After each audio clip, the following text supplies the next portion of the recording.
Welcome to Season 4 of the Innovation Junkies podcast. In this season, you'll learn from successful innovators who have influential stories, practices, and strategies that will have your gears turning. Prepare to be inspired, challenged, and empowered.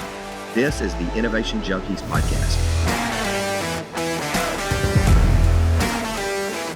Hey guys, welcome to another episode of the Innovation Junkies podcast. I'm Jeff Standridge.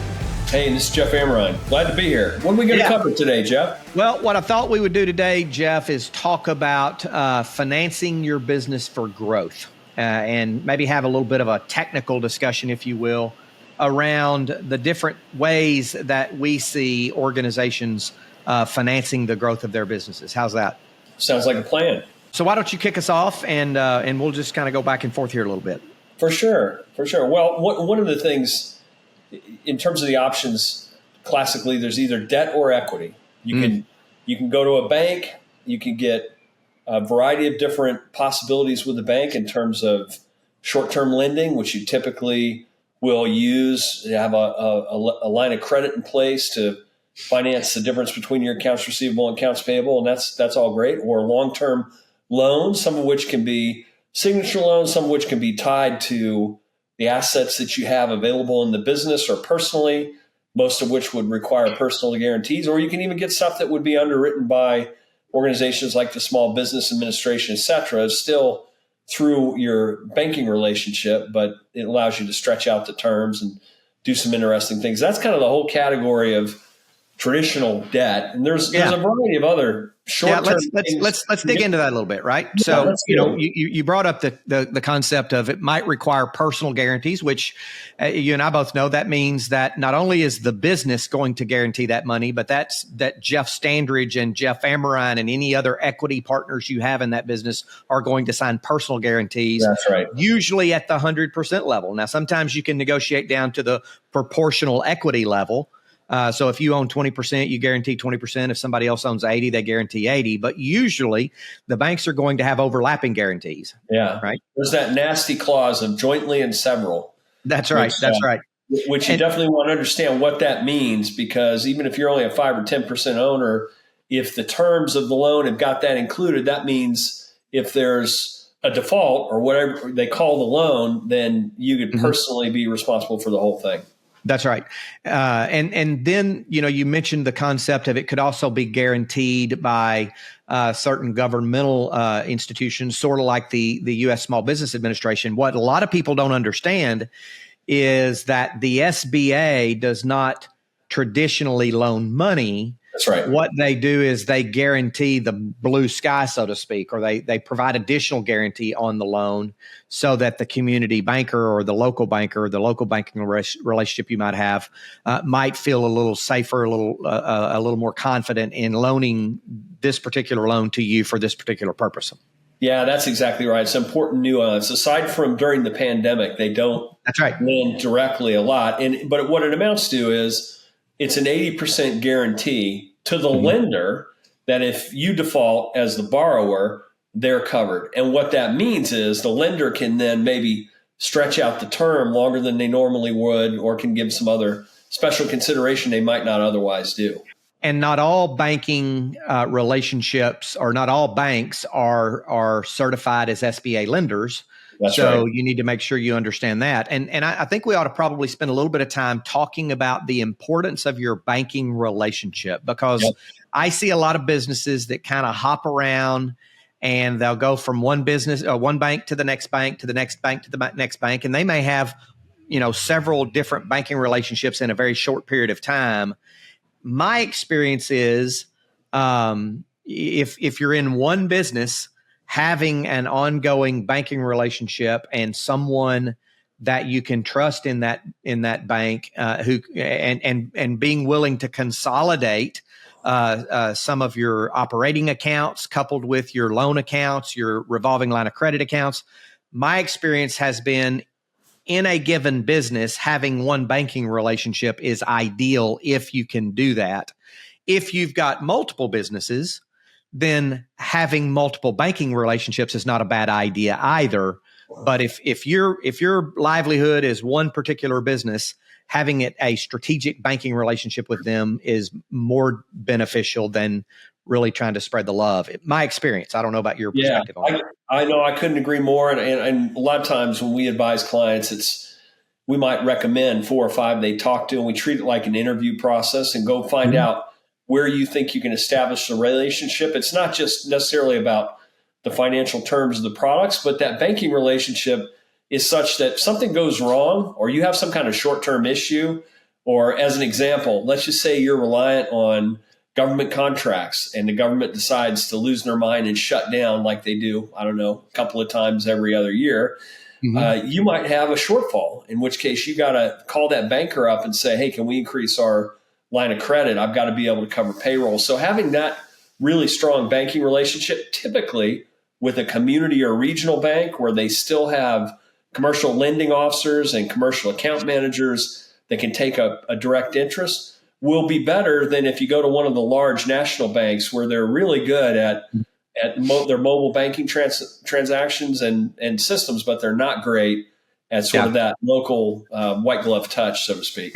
And my experience as well is that the better your banker knows you, and the way they get to know you is, number one, they know the volume of your operating accounts. Number two, they know the volume or the size of your cash reserve. Number three, they know your payment history on the loans that you have outstanding with them.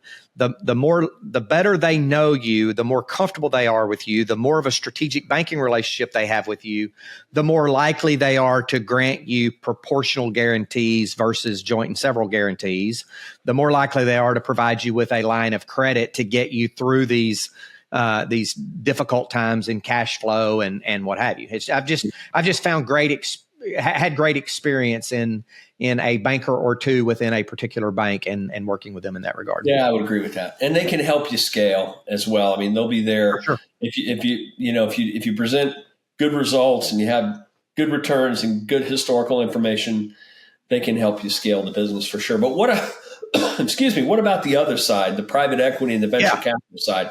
If you want to go that route, what are some thoughts about that? Yeah, so clearly, there's the 2 rounds that I think of that virtually every business owner goes through at some point is the bootstrapping round, where I just fund my business out of my personal savings, out of my access to funds, whatever I have, funding it out of the business through customers and selling and what have you.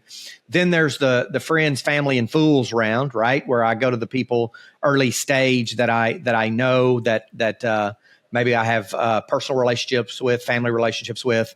Then we start getting into the angel rounds, right? As I get a little further down the path, I may go to some angel investors that I may or may not have a relationship with. Most large cities and even moderate size states have angel groups. I know we have the Archangel Alliance here in Arkansas that's statewide, but then we have some groups up in Northwest Arkansas as well that are kind of geared toward Northwest Arkansas and maybe Eastern Oklahoma. Right. So you got angel groups, and then you got your VC, your venture funds, and then your more advanced venture capital firms, I would say. Yeah, right? That's right. I mean, there's a myriad of things, and depending upon where you are in the stage of business would depend which of those things are more appropriate or less appropriate. And I think that there is significant differences based on the stage of interest of a venture capital or even an angel group and the size of the check they want to write and the sectors they cover. So it's incumbent upon business owner to research that. They don't want to waste anyone's time.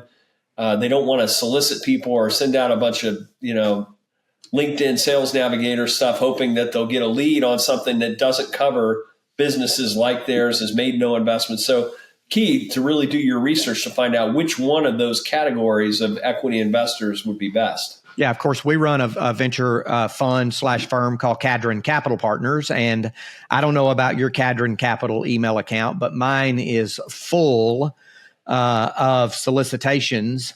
And only occasionally do I get one that really matches our investment thesis. I get a lot of solicitations of things that are just nowhere in our wheelhouse, industry-wise, check-wise, geography-wise, or what have you.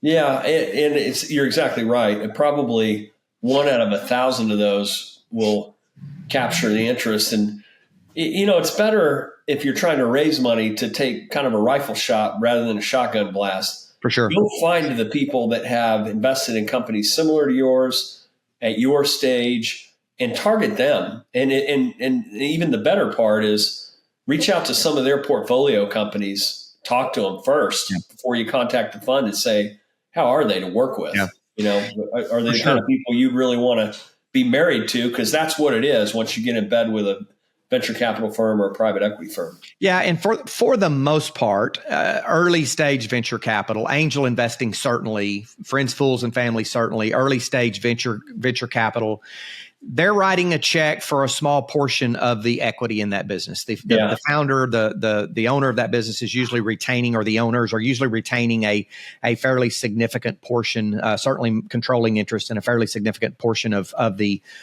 equity in that company. And then we begin to move on to growth equity, private equity, what have you, which more times than not, and maybe I'm speaking a little out of turn here, but oftentimes they're recapitalizing that company and maybe actually acquiring it.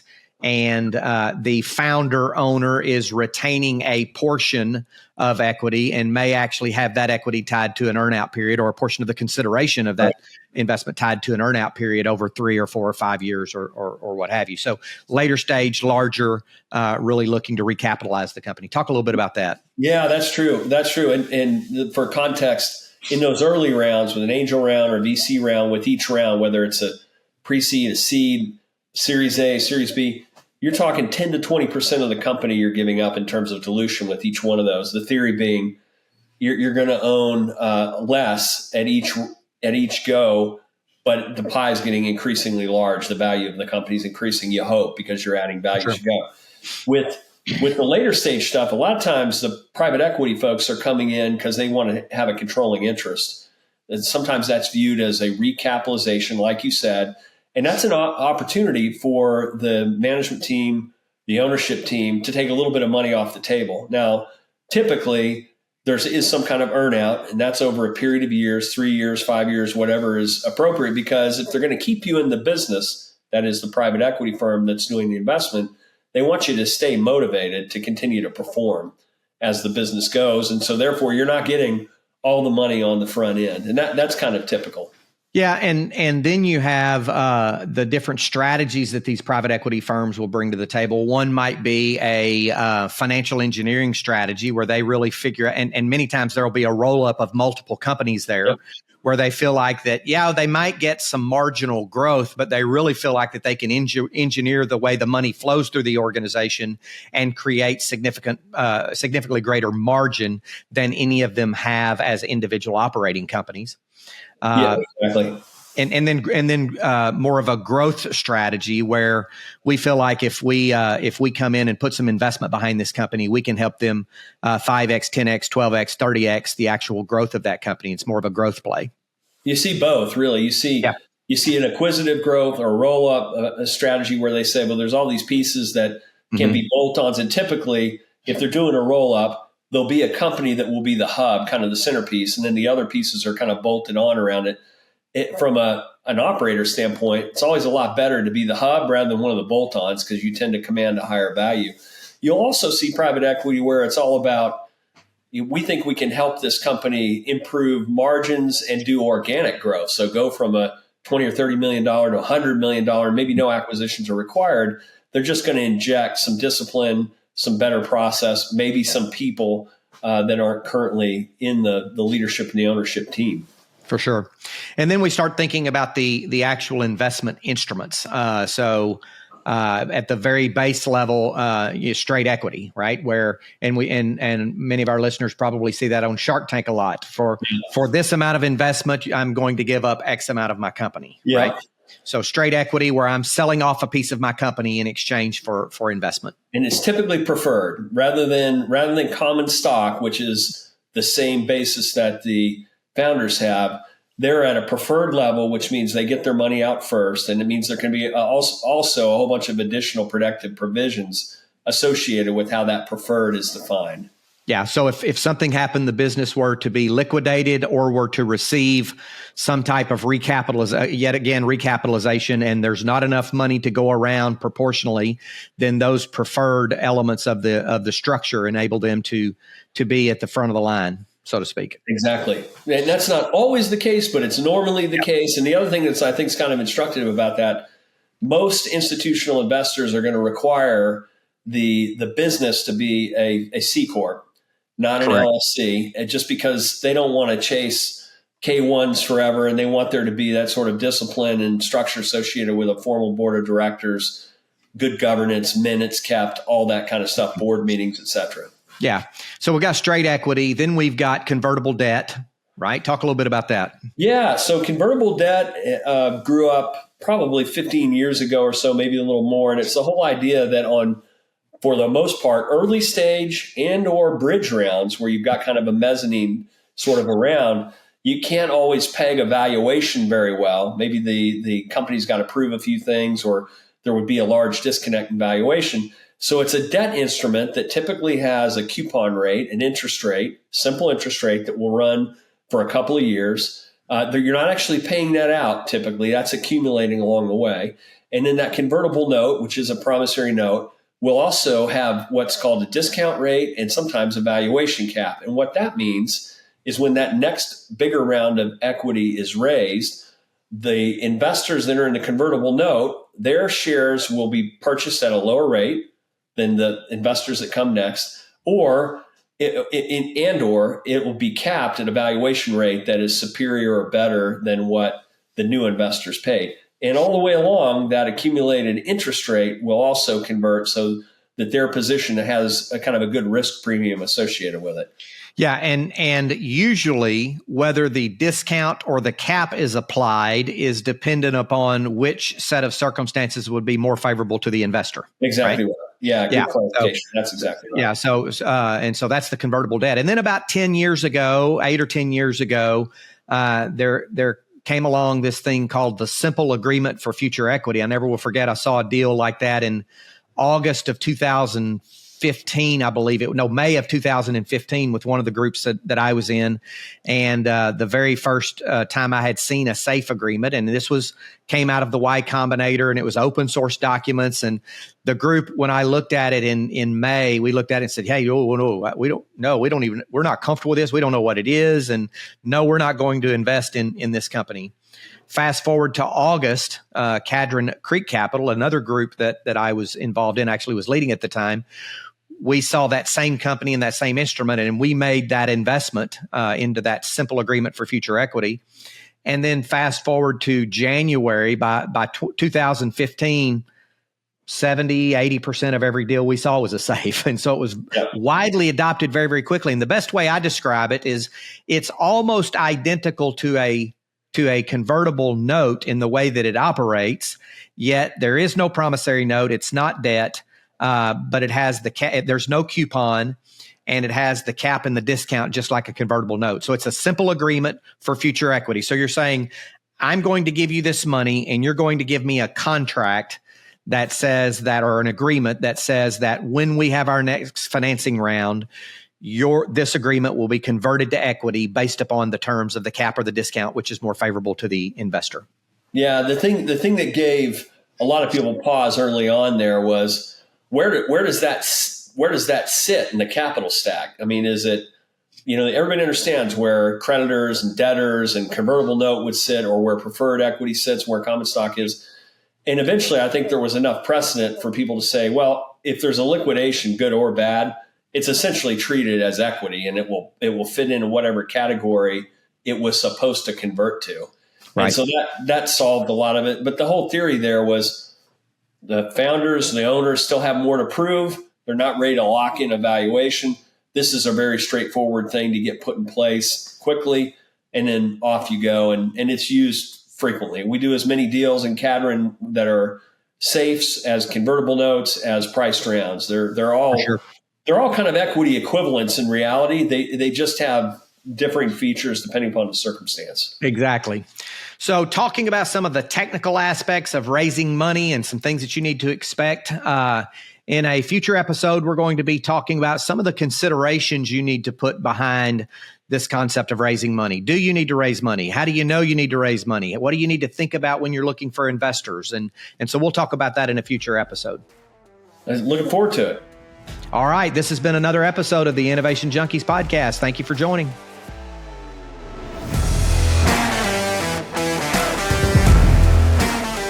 Thanks for tuning in to another episode of the Innovation Junkies podcast. We hope you gained some valuable insights and inspiration from today's conversation. Be sure to subscribe for more episodes featuring leaders in the forefront of innovation, and don't forget to connect with us on social media to continue the conversation. See you next time.